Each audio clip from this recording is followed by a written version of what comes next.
Without further ado, we will move on to the culturally relevant assessment presentation.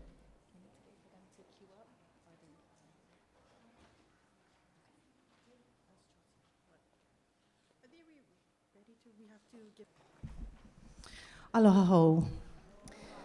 So this afternoon we're going to talk about the work that HLD or Ho'olako Like KS has been doing with our 14 Hawaiian Focused Charter School Po'okumu, as well as the 3 conversion charter schools. We're going to talk a little bit about the work that we've done in our 3-year pilot up until this point. And if you look around, this presentation is being videoed today. Up until this point, our po'okumu have really been the ones that are heavily involved in the work. And at this point, we're ready to share at the school level. So we're hoping that today we can video the presentation and our po'o can go back to their schools and share with their kumu and their staff, possibly ohana and haumana as well. So that's why we have all the video equipment up today.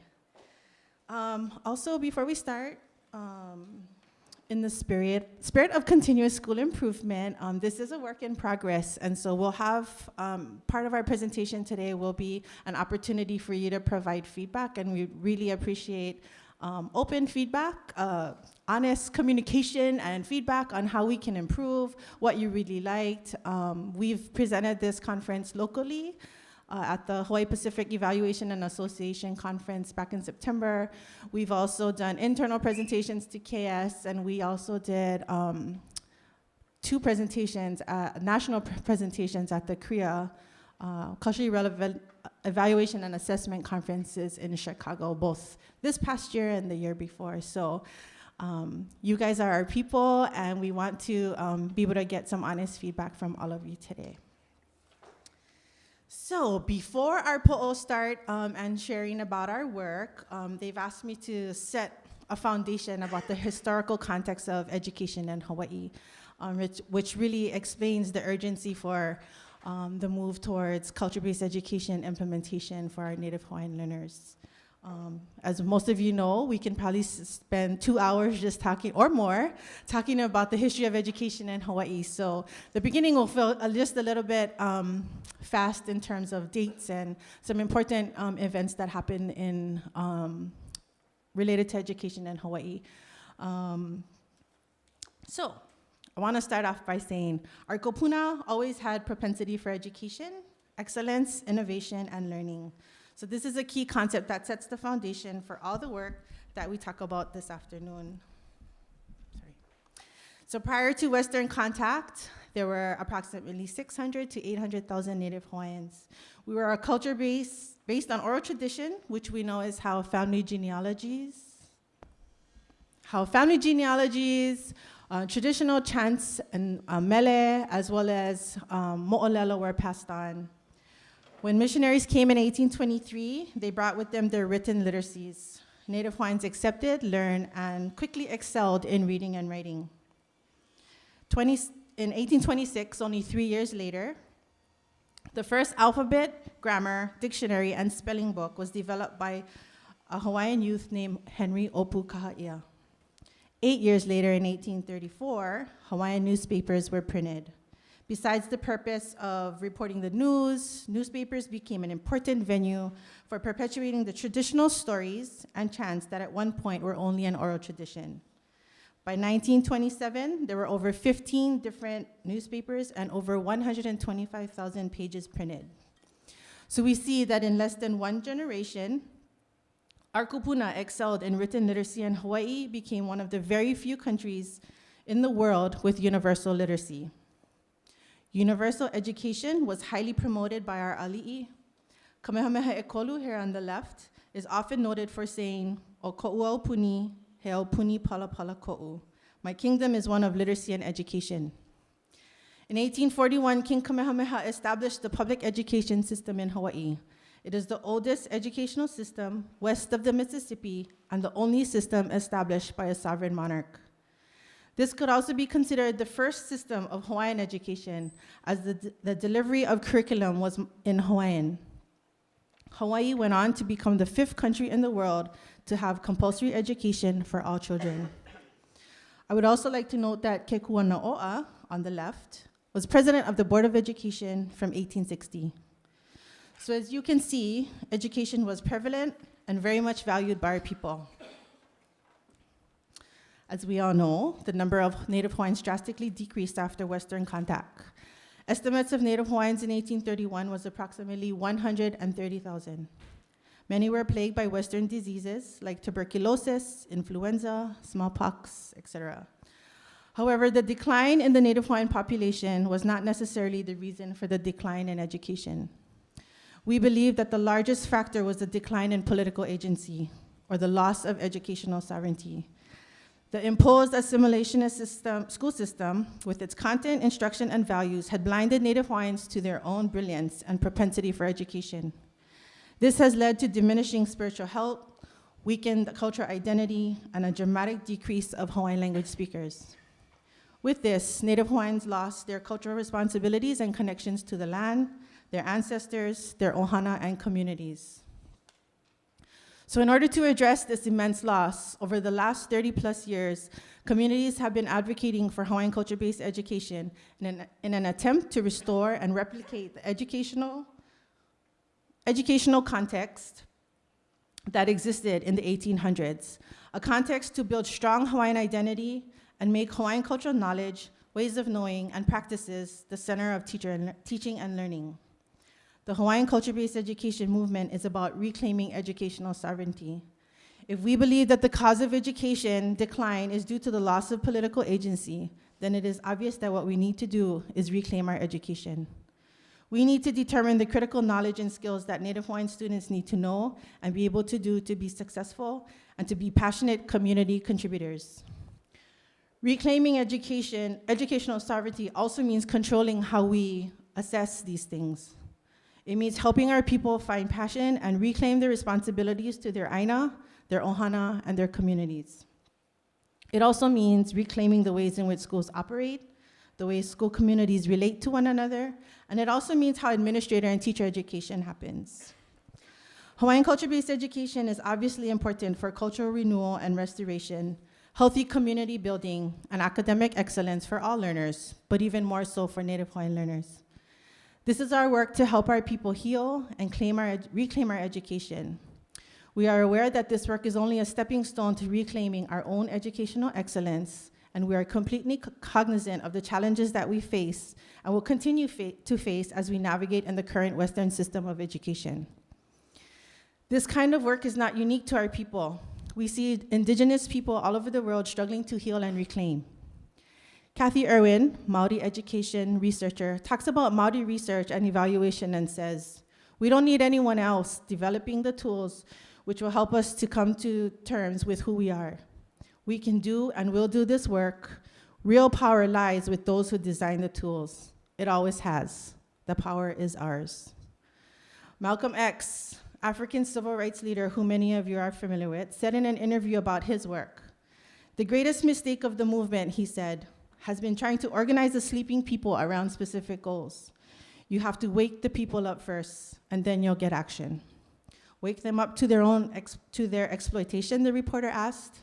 No, to their humanity, to their own worth, and to their heritage, he responded. Our presentation today is about just that, waking our communities up to their own cultural identity and knowledge, and reminding them of our propensity for education.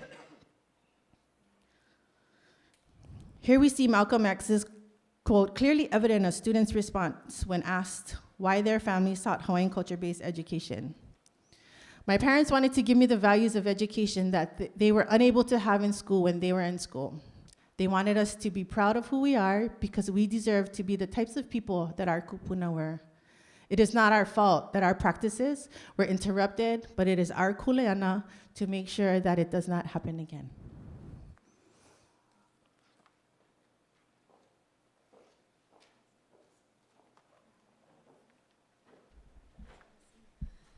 Aloha. In 1991, a seed was planted in Minnesota to enable communities to launch innovative, autonomous public charter schools and to provide choices, educational choices, for not only learners, but their families. Hawaii was not far behind, and in 1994, we joined the movement with the introduction of allowing existing public schools to convert to become charter schools. We set a cap, no more than 25. By the end of the 1990s, out of that potential of 25 new schools, innovative, community-based, inspired, we had only 2 take up the challenge, Waialae Elementary and Lanikila Elementary. At the same time, there was a growing discomfort in our communities regarding the big gap between the achievements of our local students and our children of the community and what was the expectation, the No Child Left Behind, if you will, starting into its full range. Communities were anxious to be part of the solution. So in response, the legislature in 1999 expanded the law to allow for community startup charters. They wanted innovation. They wanted us as community to propose ways of addressing the needs of our children.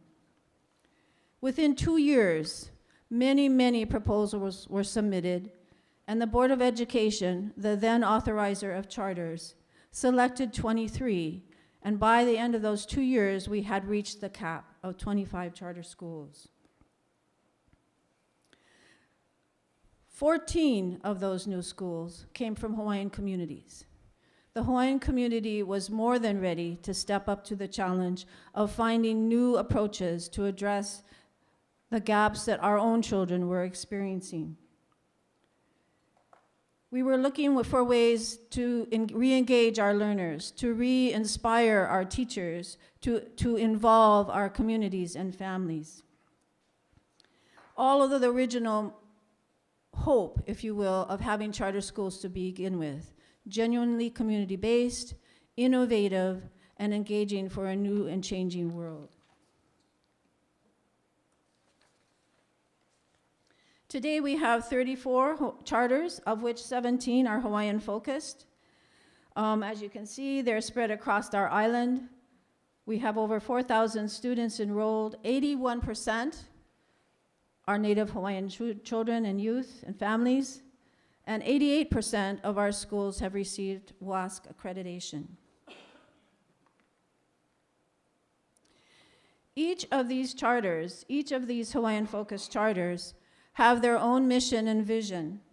Each of them has their own program model to genuinely reflect the approaches of the communities in which they reside. These models range from full immersion in Olelo, Hawaii, to student-centered project-based learning environments, Makahana Ka'ike. Each of them have their unique approach. However, all of them share in common key elements. The key elements of cultural practice, the value of cultural wisdom, and the integration of cultural Hawaiian values. Now, if I can do this properly. Here's an example of one of those charters.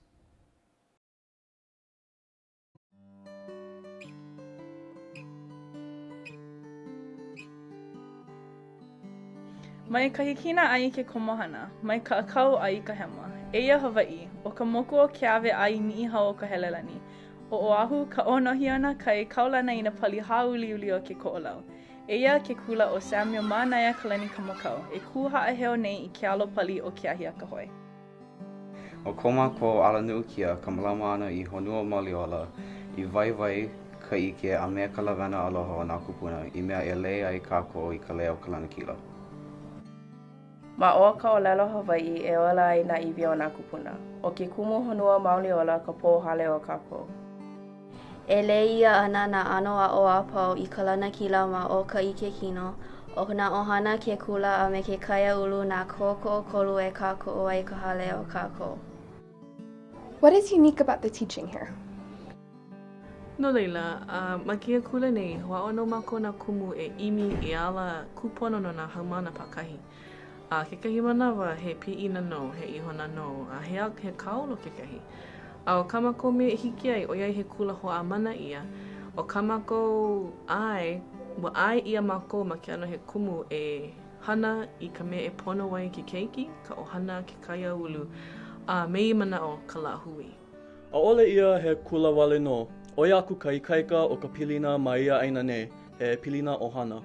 It's not only a place of learning in the academic sense, but a place of personal growth as well. Ai puina no ke kahi manawa a hoa a ka pilikia, a ka ho'omana'o ia ke la me kia la I hala no ka pilina I kukulu a hanai ia e mākou nei. There are no faces without meaning or familiarity. A ole hiki ke kaalo ya ke kahi me ka ole o ka maupopo. He kama aina ma waina o mākou pākahi a pau. A ke ho'ea mai I keia aina, keia kula, keia ohana, lilo no he la o kamakau nei. O kahi la he malihini, a laila he hoa kama aina. Me ke aloha ka ho'ihi ke kāko'o, pela no ke kula ka ohana o kamakau nei.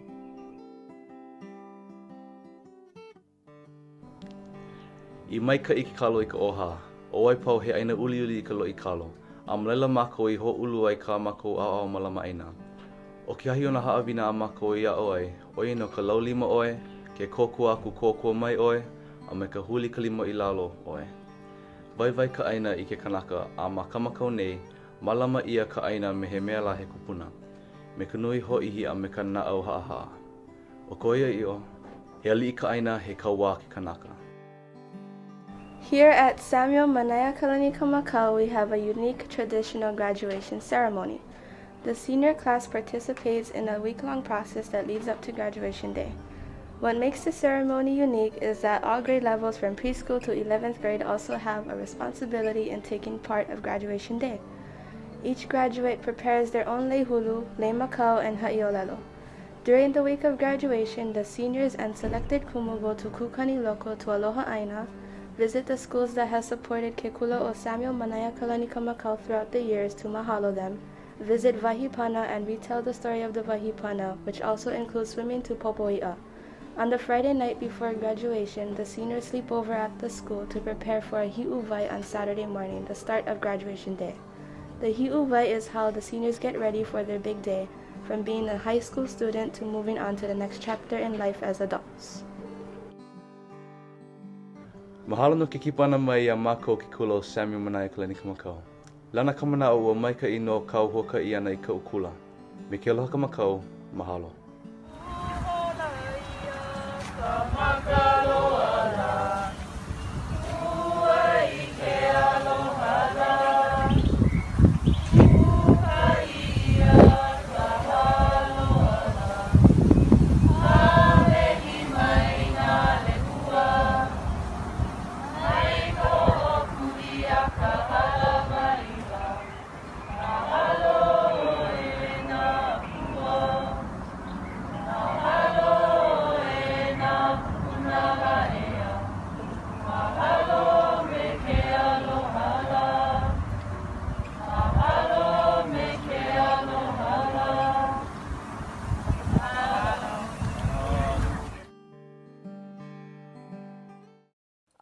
Our seniors at Hakipu'u Learning Center this year did a really good job of talking about how it really took a village to get them to the podium graduation evening. And they didn't start the year there, but they realized that to get there, it took not only their family and the school, but the broader community. That is a realization that our Hawaiian Focused Charter School communities realized very early on. In 2000, the schools that had begun just that year convened what they called, and still call, Nale Na'auau. It's an alliance, and from the beginning, it was built to really bring together all of our schools to talk through problems and challenges, to identify areas for celebration and opportunity. We looked at things that we're dealing with relative to under-resourcing from the state for public funding, the lack of sufficient facilities, navigating the requirements of running a public charter school. Having an alliance to be able to come to share ideas for solution and for moving forward was critical. That kind of participation is still important.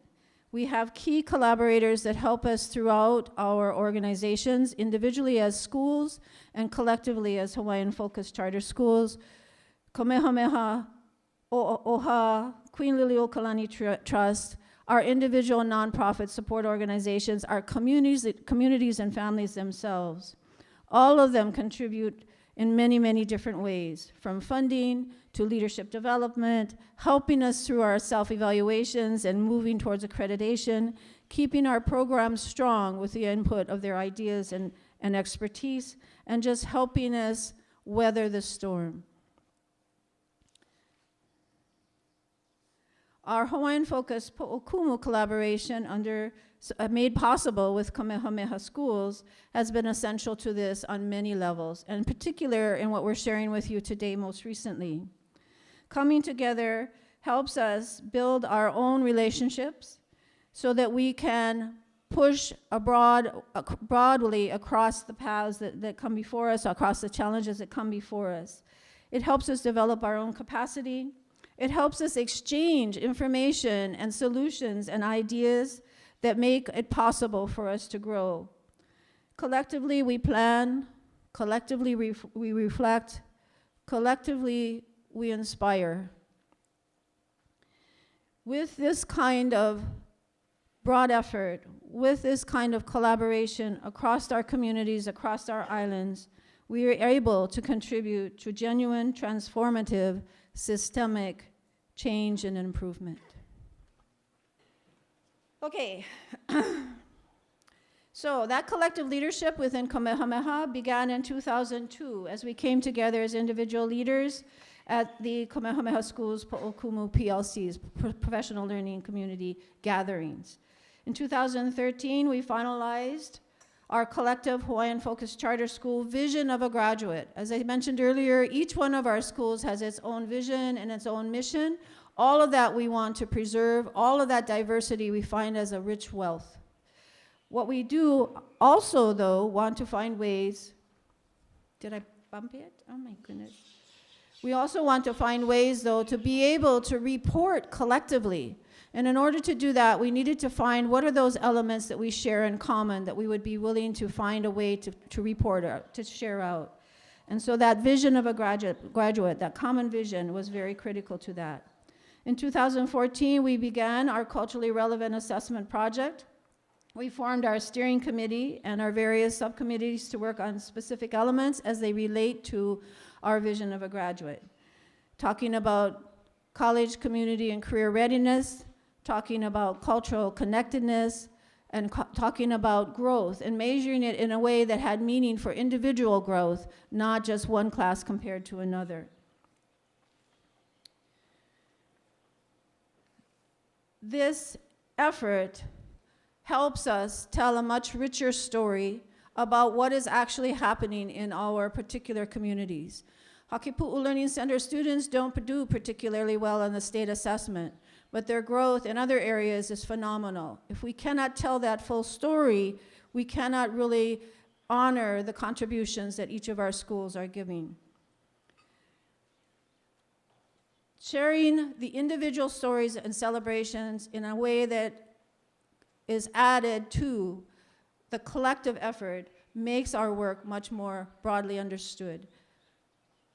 With that, then, I'd like to turn it over to the next presenter. Aloha.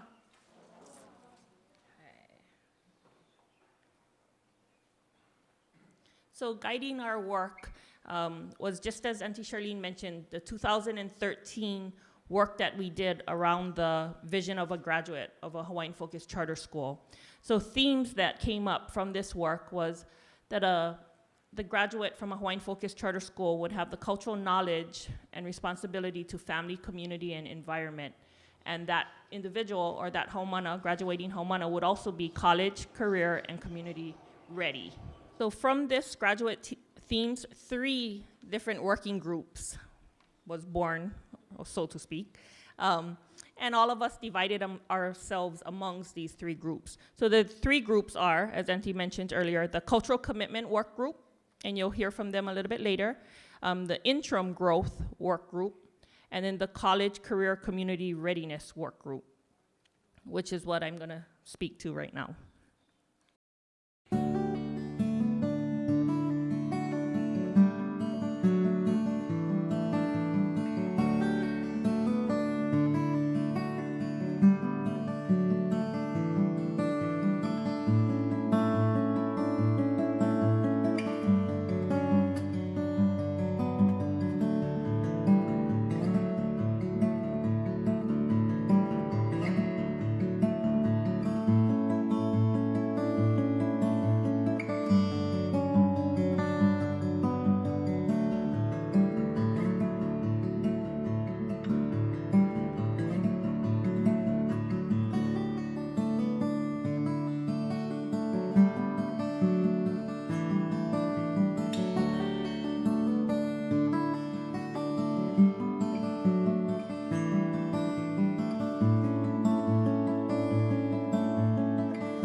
So the purpose of that video was just to remind us all how much we all do at our Hawaiian Focused Charter Schools, right?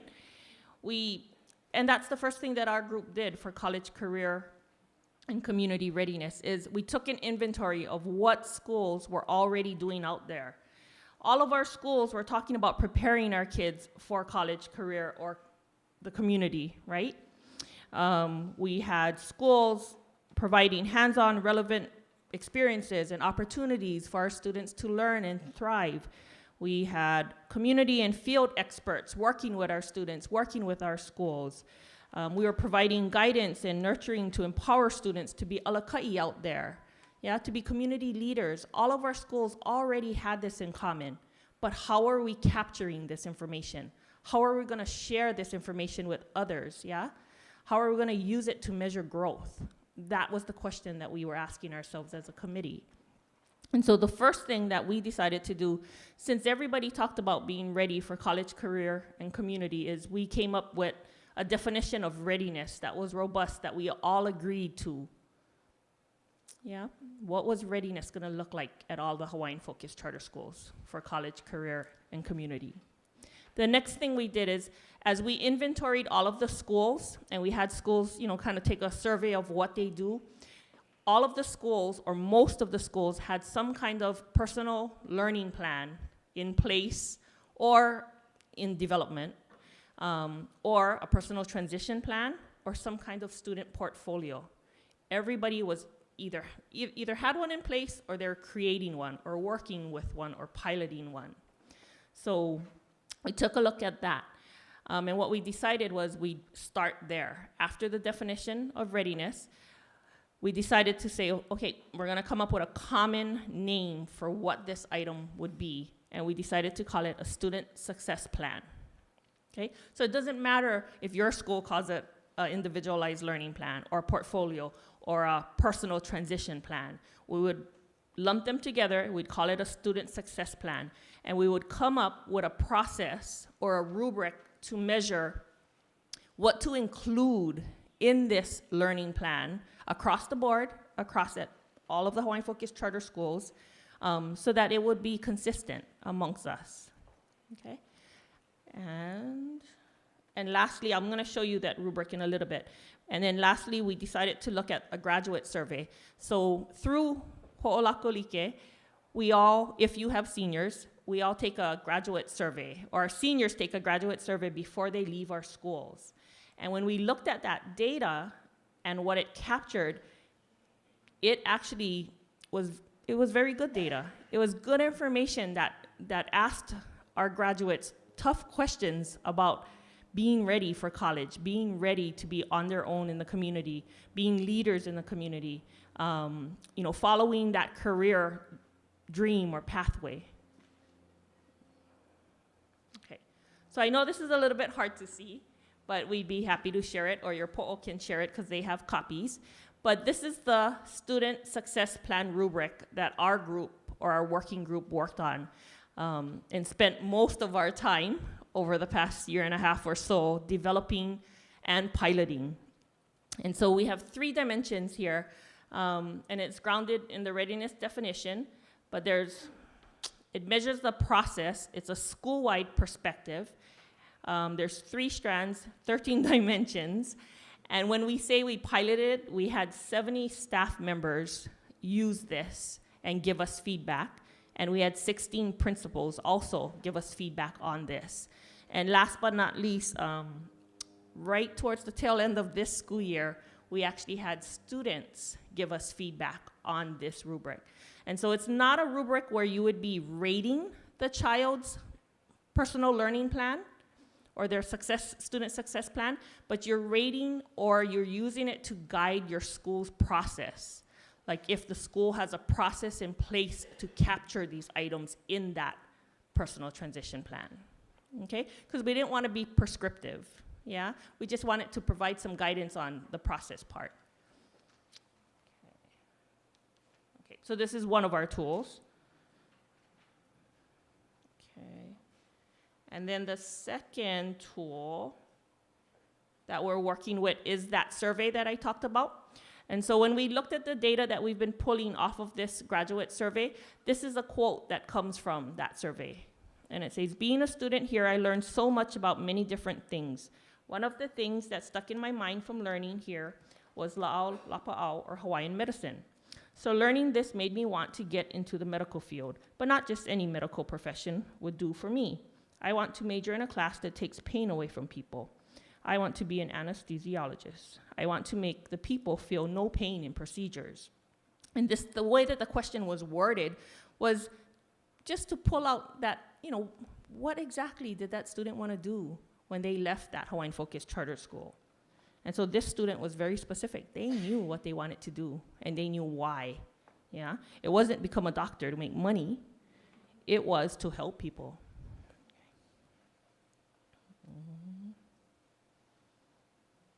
Okay. Here's a little bit more about the graduate survey. Here's one of the questions or sample questions on there. How well do you feel prepared by your Hawaiian Focused Charter School to assume leadership roles in the community? And this particular school that we polled, or we looked at, 83% of the graduating class said very well. They feel very well prepared. Okay.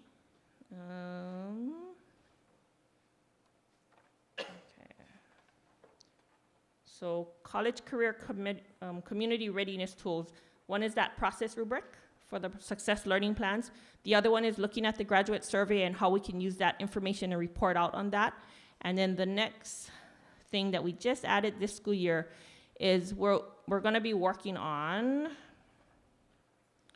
looking at portfolio defenses or senior project defenses, because when we took our inventory, many of the schools out there have one in place or are playing around with one.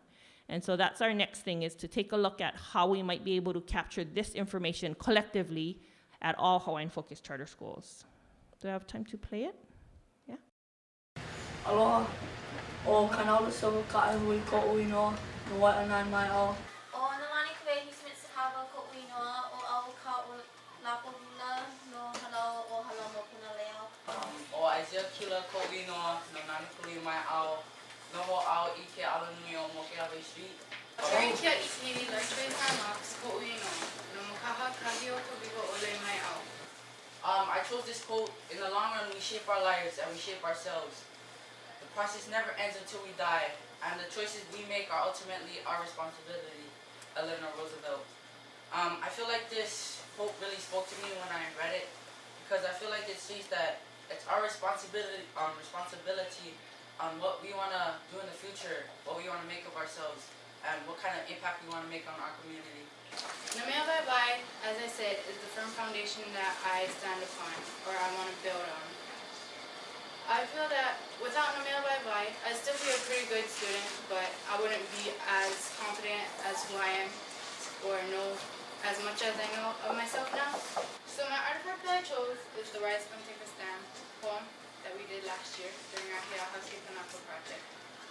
This poem was created to inspire people to take a stand and to be proud of who they are.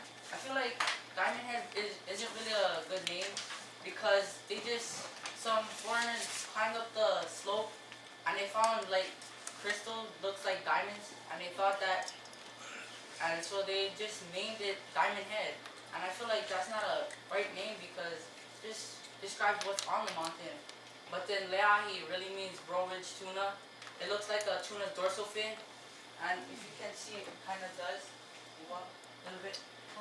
And so I feel like that's a more appropriate name, because it captures the whole slope, captures the whole place. Hawaiian flag was lowered, it signaled a new society that it had become. I wrote that in there to signal that the thought of the Hawaiian people was lowered. Our standards were lowered, our tongues were cut completely. We are afraid to walk out and proudly say or proudly speak in our native tongue. So throughout all this work that I did and to try and succeed, I understand ho'omau now, because even though that I failed a lot, I still think that I can be successful. So I tried my best to finish it through my hard work and effort. So now my personal definition of ho'omau is, even though you failed and you tried your hardest, just try and finish it through your best hard work and effort. Now my impact, what I'm going to do with it, I want to open a cost-free Hawaiian project. I'm calling it a project because it hasn't been completed. I want to open up a Hawaiian culture project in the Waianae Coast, being that the Waianae Coast has the most Hawaiians at the highest potential. That's what I want to do for my community. Give back something that was taken away from us, our culture. I feel like we can't just sit on the side and wait. We have to take initiative, take action, and do it ourselves. If nobody does it, then nothing's going to happen. I want to be a very strong person in my community, and I really want to impact them a lot. I want somebody to look up to me. Like, I want to be a leader, and I want to have people that follow me, but I don't want people to copy me, because I think that everybody's born an original, and everybody has their own destinies, and you are just the person to write it. Nobody else can write it for you. And after the poem is when I decided to say, step up to the plate. If my great-grandmother can live up to the standards of a Kanaka, why cannot? And it was after the experiences that I finally thought, this is what I'm capable of doing, so do it. They're not going to do it for you. If it doesn't challenge you, it won't change you. It was challenged, and I'm going to change it. That's what I'm going to do. I took more time and effort I took more time from my heart to try and put this together, because this is like probably the best thing I ever did. Okay, so moving forward for our working group, for the College Career Community Readiness Group, we're going to be piloting this rubric next school year, hopefully, across all schools. And then we're gonna take a look more at the graduate survey data that we get back from this school year, and see how we might want to tweak that survey, see if we want to add some questions. But also, we've gotten some requests that maybe perhaps we can tweak that survey so we can give it at the exit grade levels, so that if a school only goes up to middle school 8th grade, then perhaps we have one for the 8th grader to take. If a school is only elementary, we have one for the elementary 5th grader or 6th grader to take. And then last but not least, we want to take a look moving forward at some kind of ho'ike and capturing that information to report across the board for all schools. Whether it's a process rubric, we're not quite sure, we're not quite there yet. But because so many schools put that effort into having that ho'ike, whether it's a senior project ho'ike or 8th grade defense ho'ike, we want to take a look and do a little bit more work there. Mahalo.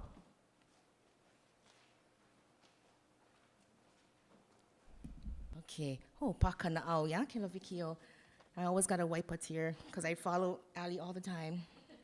But if that kind of passion does not speak to the success of our kids and what they're learning, you know, the excitement for what they're learning and what they want to do after with that and the kind of change they want to make, then I don't know what is.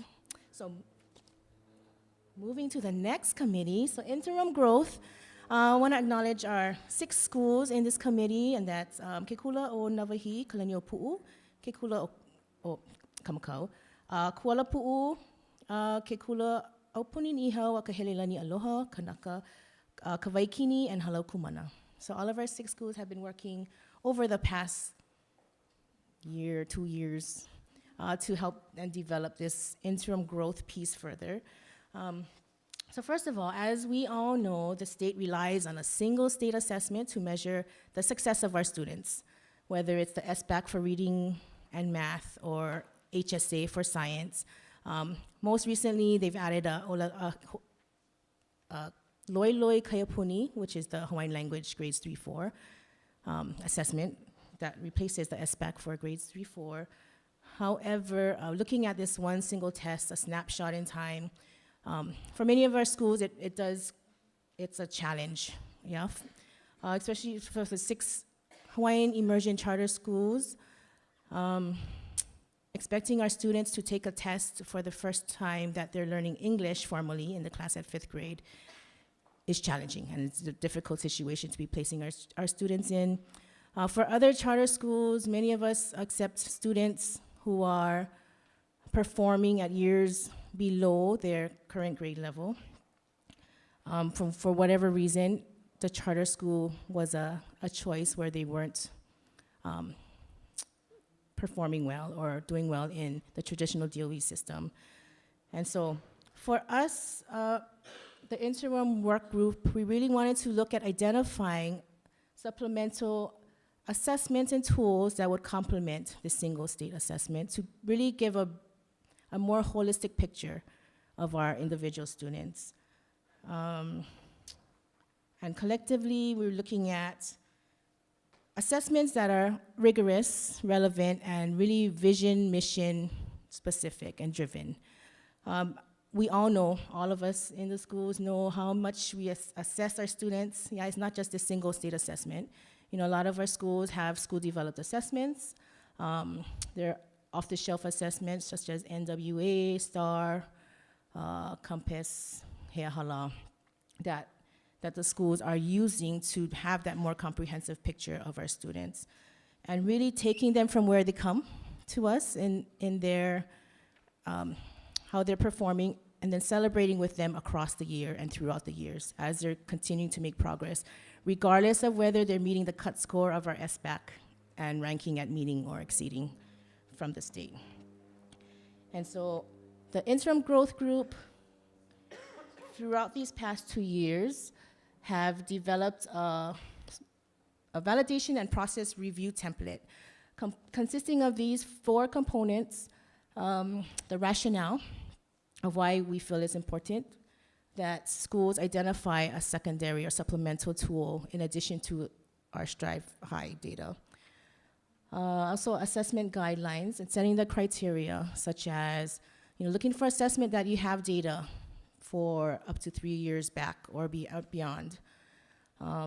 Going through that rigorous process of validation and doing the reliability, integrated reliability tests. as well as available resources. So splitting those up, looking for resources that would kako'o or support schools who want to develop their own assessments, as well as schools who have more of the off-the-shelf kind of assessment, like NWA, and where can they go for the IT support and how to develop assessments on their own. And then lastly, really a reflection process that'll take the schools through various questions to identify their own assessment and really think of whether this is the right assessment to use for the interim growth assessment in the CRA work. And so such questions are like, how is this related to your vision and mission? How is this a specific assessment related to what you say is important to the school in your vision and in your mission? How many times a year do you assess to which grades, which language, whether you're immersion or English? And then you're setting your targets for the year. And so we're in our second year of development. Every school, the 6 schools in the committee have piloted their own assessments this year. And hopefully we're gathering at the end of the month to look at the data and present our first year's data, and moving on into year 3 to see how we can better refine the process. And so just some pieces from our template, and we can share more.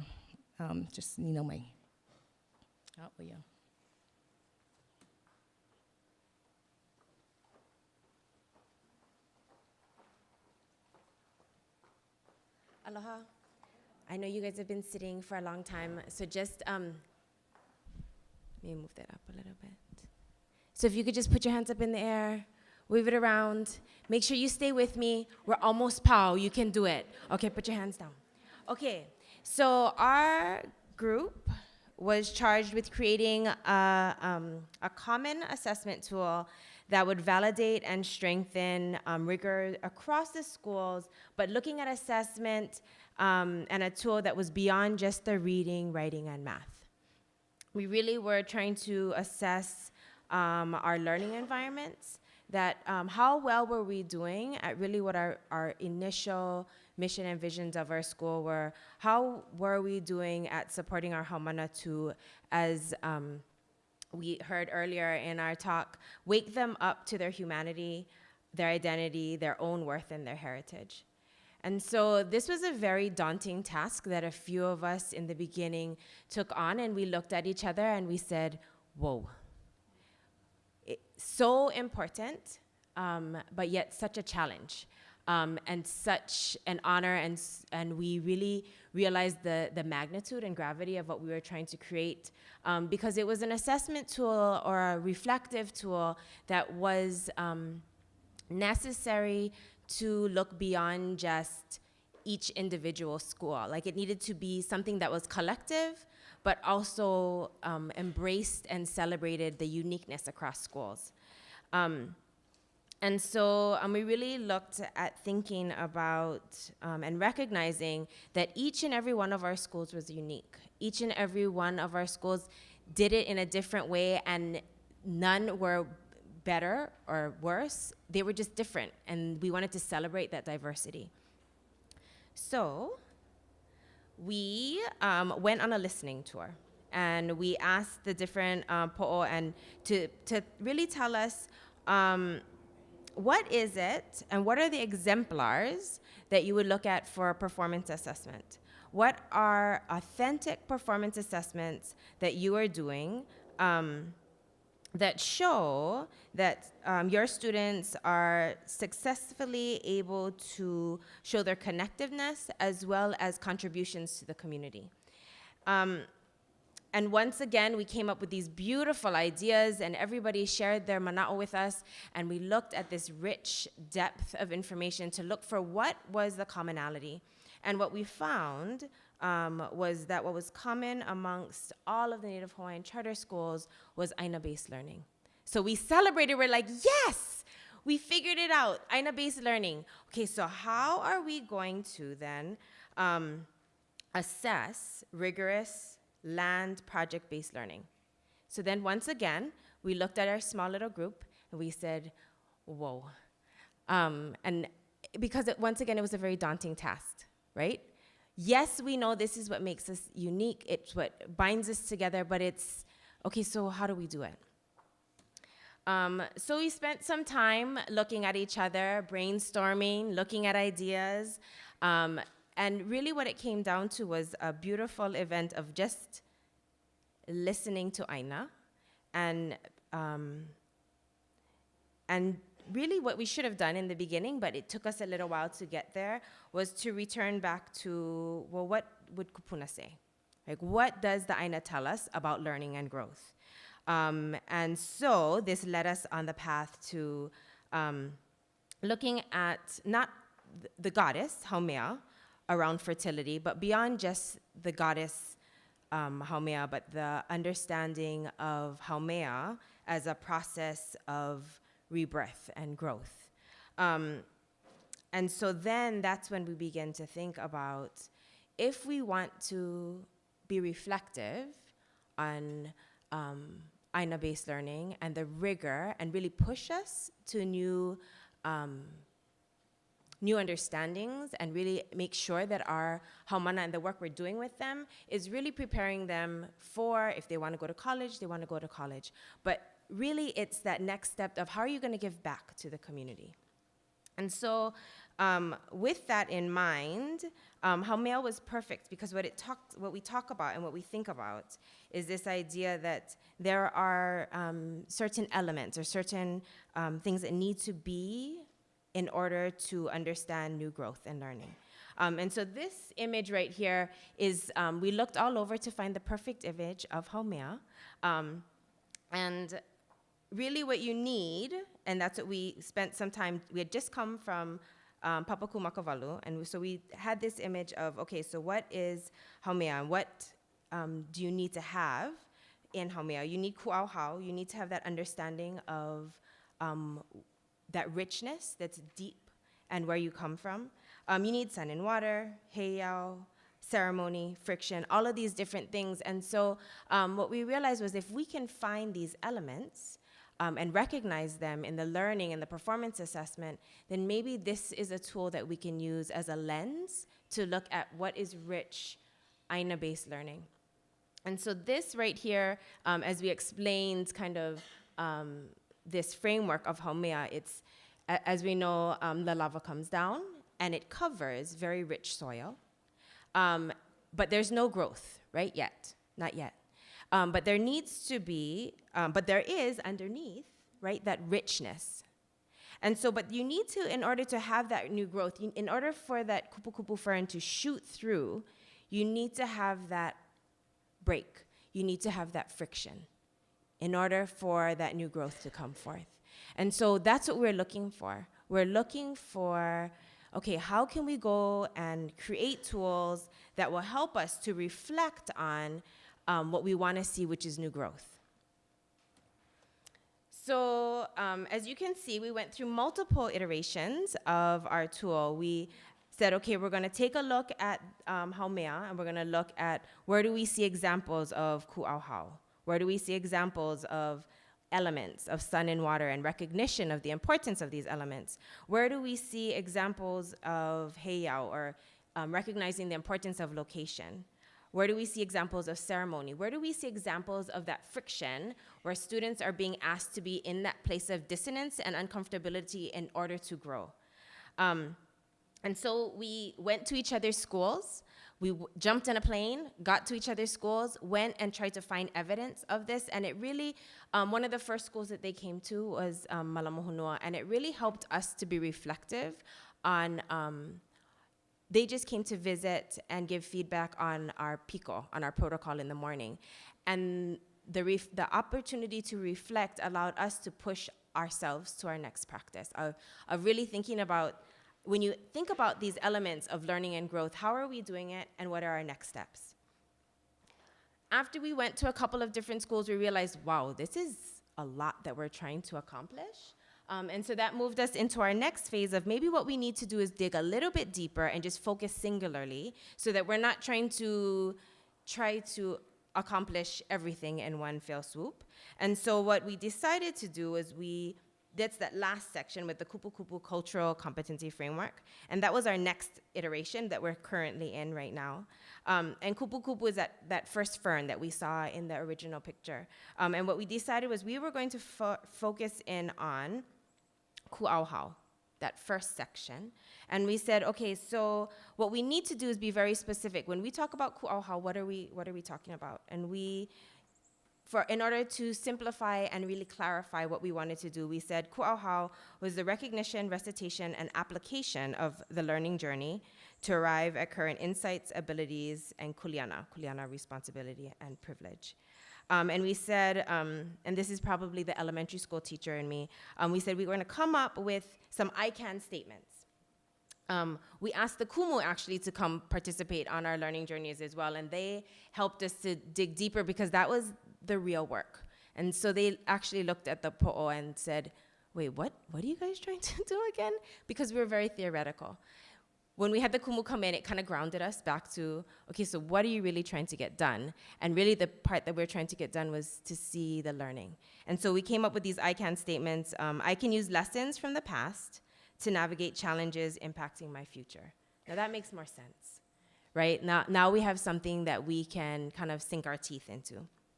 And so what we created was this framework that allowed us to make observations and really have a better understanding, not to, just like what the other po'o were talking about, not to evaluate and say, you're doing this right, you're doing this wrong, but more of what do we see and what can we celebrate and what are our next steps.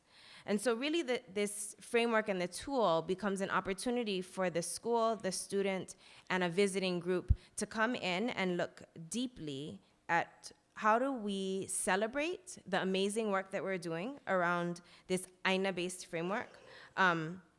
How do we have tools that the students can use to reflect on their growth? How do we have tools that the Kumu can use? How do we have tools that po'o can use? How do we have tools that a whole school community can use? So it becomes a process of validating and strengthening our ability to look at rigor across schools through performance assessment. So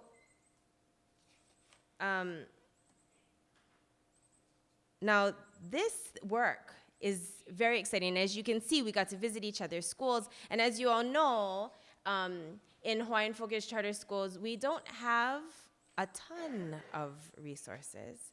However, this is important work. And so it's really important to also to go back to see that we prioritize this. And so we, with the help of Kamehameha Schools, Ho'olakolike, OHA, through these partnerships, we're able to dig down deep and do all that we're able to do.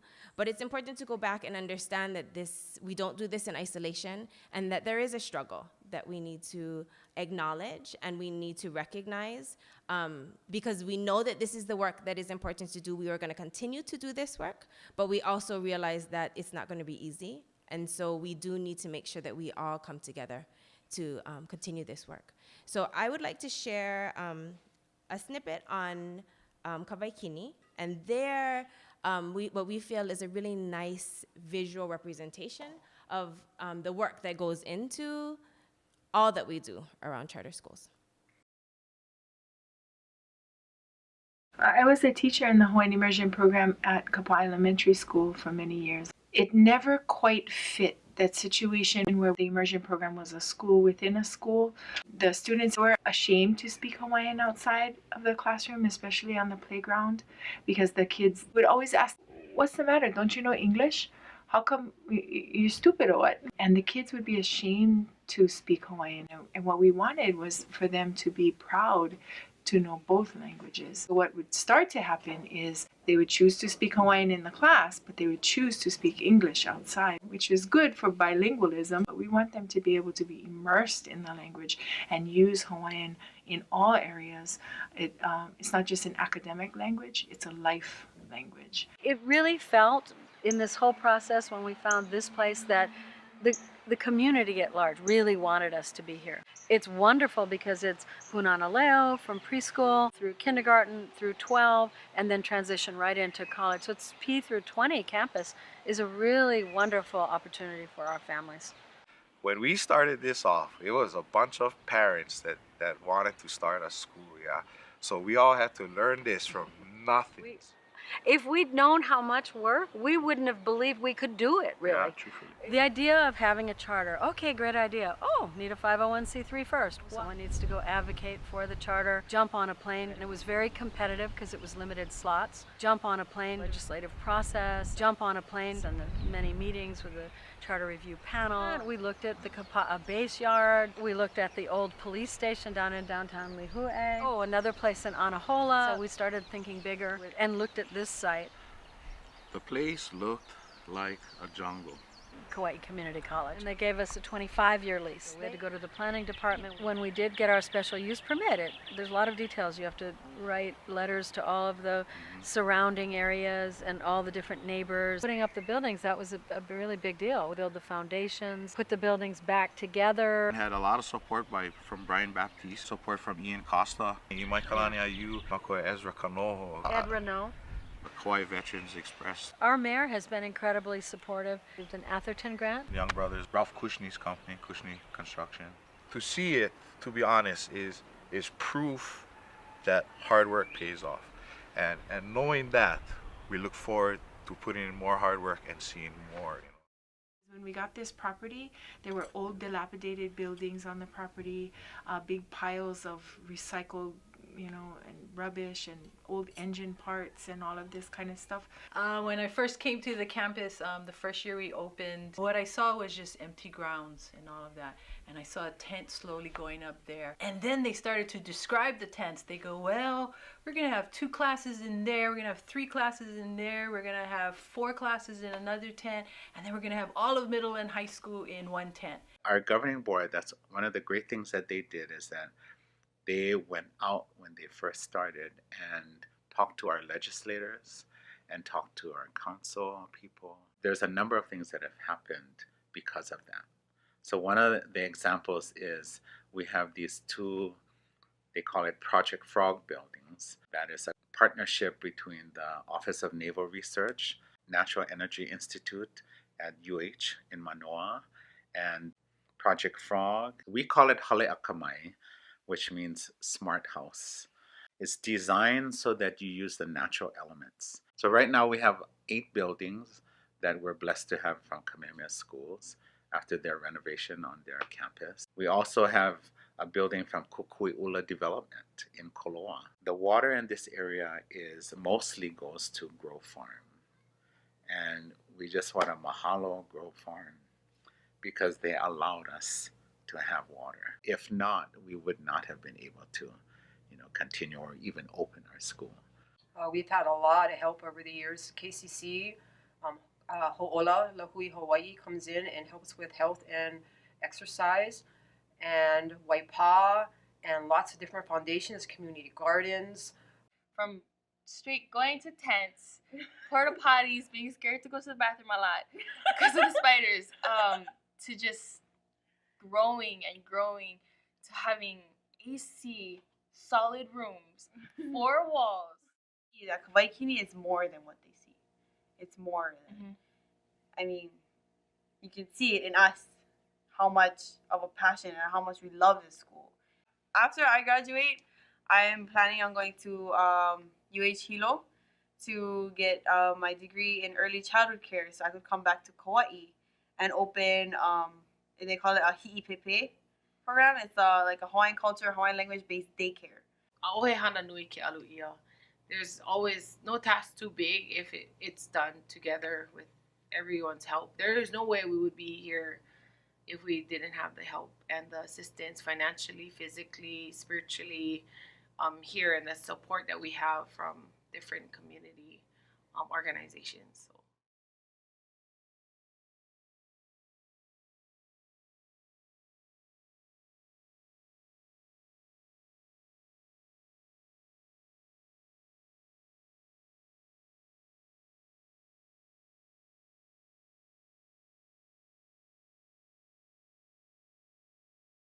Okay.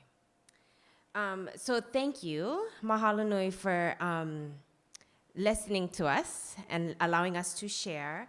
We're really honored to be able to have given just a snapshot into the work that we've been doing for the past few years.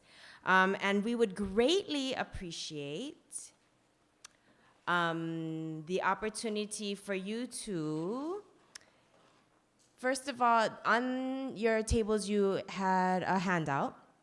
And on the handout, each page represents a different work group's kind of their one-page summary. So if you could take a moment to take a look at the handout, one, and think about what you heard from the 3 different work groups, and think of a wow, like, wow, that is really interesting that you guys talked about, whatever. A wonder, like a question or some way to push our thinking, and then a suggestion. Maybe it was a suggestion on one of our sections. It could have been a suggestion on the presentation. But what I'd like us to do is just to take a minute. We really greatly appreciate your feedback. To take a minute to put on the Post-it a wow, a wonder, and a suggestion, both on our presentation as well as a quick glance at the handout. Then we're gonna do a turn and talk, so you're gonna be accountable. So you guys gotta not only pretend to write something down, you gotta really write something down.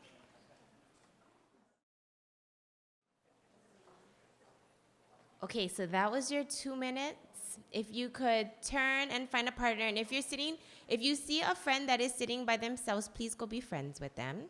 But turn and talk with a partner. We're gonna spend some time doing some questions in just a minute. So turn and talk with a partner. That leads us, the question was, on the top, or within embedded is hyperlinks. And so how do you access the hyperlinks? And so on the top is and right over here is access to the materials via Google Drive. And really on the right top, on the very, very top of the form is also the link. So if you just go ahead and type that in, then you can access everything. Great segue. So maybe if we could have you just share a quick wow and wonder suggestion.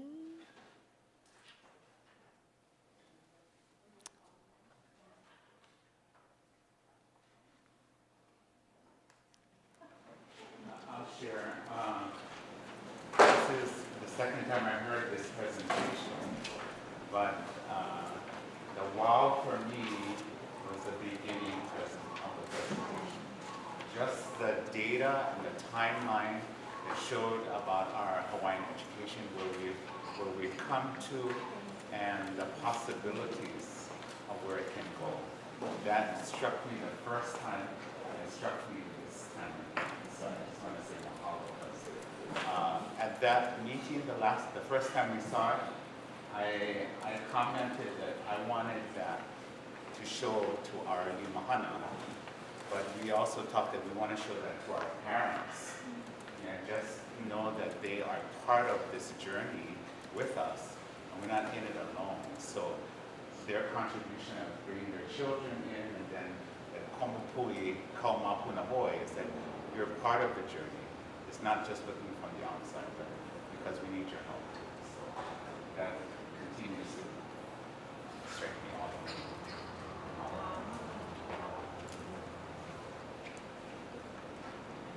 I think the exciting thing about that to me is it's really all of us and our communities that are trying to reclaim that peak that's been damaged over time for multiple reasons. And I think all of our work is helping to contribute to that. That's the hope. That's the hope in the tunnel.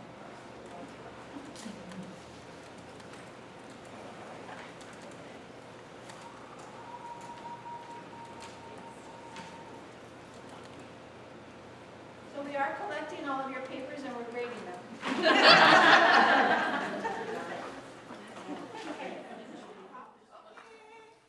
All right.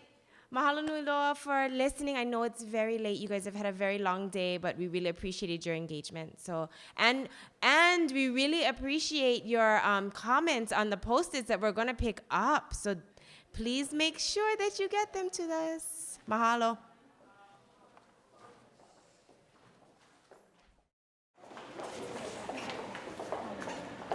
again, mahalo nui to all of you for being here today.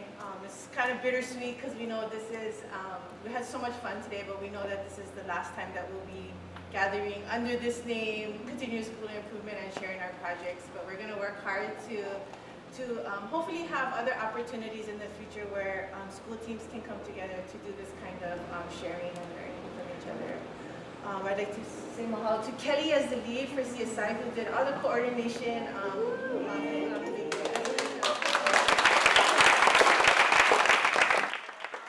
Also like to acknowledge our Luna Kehao Abad for being with us today. It's just super busy time, and all of us KS people here know that it's super chaotic. So for Kehao to be here with us today is a big honor and a pleasure and a joy. Mahalo. Mahalo nui. So we're going to close with an oli that we do at our OPLCs. It's up there. It's called Ola Lo'ihi. So if you want to join along, you can look up at the PowerPoint. I'm going to ask